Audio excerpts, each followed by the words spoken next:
Ukraine seems to have adopted a bit of a strategy that it's easier to ask for forgiveness than permission when it comes to doing certain things. I mean, we're not even sure if the Americans knew about their plans to invade Russia, the Kursk region.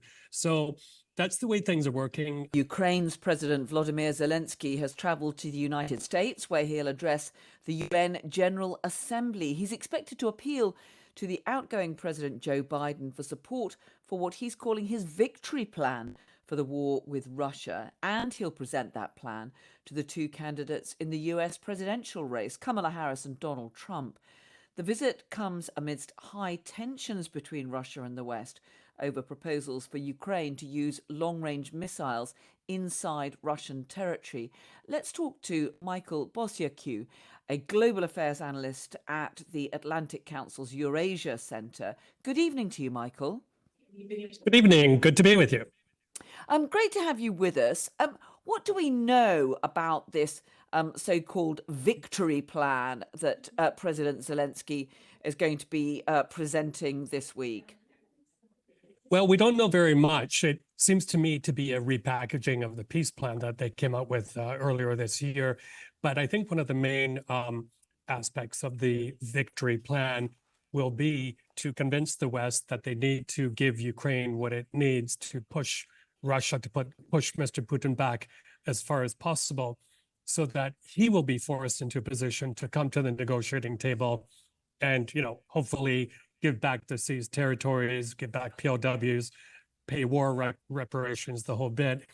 What they're also said to be proposing is ramping up of sanctions against Russia. I don't know how much of an appetite there is for that in the West. And also, there are smaller things, for example, putting together kind of connections between U.S. states and Ukrainian oblasts. And you will have seen yesterday, Mr. Zelensky was in Pennsylvania and Scranton at a munitions plant there. And I think that was part of the strategy to not only thank the workers, but say, hey, you're also vested in our war. The money isn't all flowing into pockets in Ukraine. They're actually staying here, creating wealth, creating jobs, that sort of thing. So many aspects of this. President Zelensky, of course, has long been appealing for more weapons, more high caliber weapons. He now wants this permission to fire some of those longer range missiles from Ukrainian territory deeper into Russia. Is there any indication as to whether he's likely to get that? After discussions here today in New York, I'd say it's about 50-50, which is not very good. There's a lot of anxiety and nervousness in the White House and the State Department at what could be the consequences of allowing Ukraine to strike deeper into Russia. Ukraine wants to strike legitimately, I think, air bases from where the missiles are launched that strike Ukrainian cities. But Mr. Putin is rattling the nuclear saber again, the threat of using tactical nuclear weapons. And that seems to still scare the White House, Mr. Biden, and his circle. I think what may happen here is the British are leading the charge, so to speak, to get Ukraine permission to use these missiles deeper into Russia. And I think they'll passively be given the okay to do so. Let's see what happens. But without that capability, not only are Ukrainians not safe because their defense systems can only cover so much territory, but the Russians are going to just keep on pounding away at the big cities.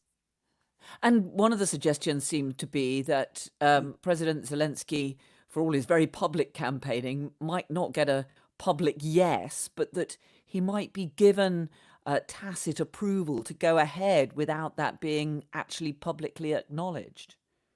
Right. And, a lot of this war has been like that. The British and other European countries have led the kind of efforts to get Ukraine what it needs, especially the tanks, the main battle tanks, F-16s, that sort of thing.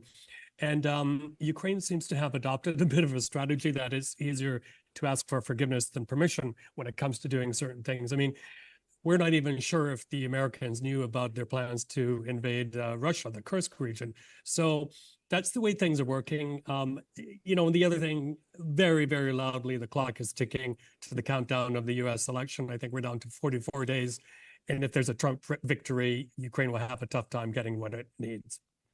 Yeah, and I'll talk about that in just a moment. But isn't the Mhm. other big problem with this plan of President Zelensky's is that it would require Russia to basically abandon all territory it's taken pretty much across Ukraine, including Crimea.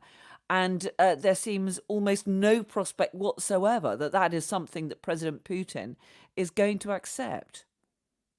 Yeah, you know, and being based in Ukraine, I would venture to say that that's something, a scenario that ordinary Ukrainians are talking about, is that maybe Crimea will not ever come back. Maybe the Donbass is so heavily bombed and so heavily mined, economic basket case, that it's not worth fighting for anymore. But I think there's one thing that everyone agrees on, is that for a country in this day and age, in the middle of Europe, to have to give up territory because of an unprovoked invasion sets a very bad precedent and could kind of give the green light to other dictators, other, power-hungry leaders to do likewise. So there's a lot bigger picture. There's a lot more than just what Ukraine wants and needs and thinks, but how this could play out down the road for the globe.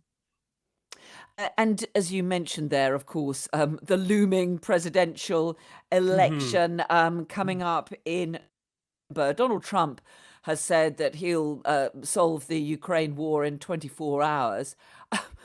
It's very difficult indeed how he's going to see how he's going to achieve that, unless, of course, he somehow tries to cut a deal over the head of President Zelensky with President Putin, which presumably would allow Putin to keep hold of some of the territory that he's captured.